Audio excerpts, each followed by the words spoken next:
If a person owes money, they should subtract it from the cash currency that they have, and that amount that they have is the amount that the zakat is due, provided that he is able to save that for a year.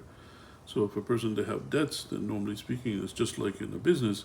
What you have is you have the assets and the money that you have. And you got to subtract the debts, and that's the value of the things that you have. And then also the inventory is counted for in the zakat, and all the things that are gold and silver, that's accountable for. For a person to have a business and an inventory in the business, that's also counted as part of the zakat. And then what happens after they do that, and they kept it for a year, but it's easier just to do it in the current time, the current value of the total assets, and then you calculate 2.5% on it, and that's what's due on the zakat. That's the best way to do it.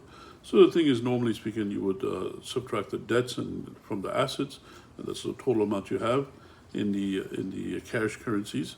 Then you pay 1/40th of that. That's what's due in the zakat, and that's provided you kept it for a year. Okay, that's the normal ruling that you have in the zakat. Now, what happens nowadays? What people they do is they make or they have mortgages on their car and mortgages on the houses.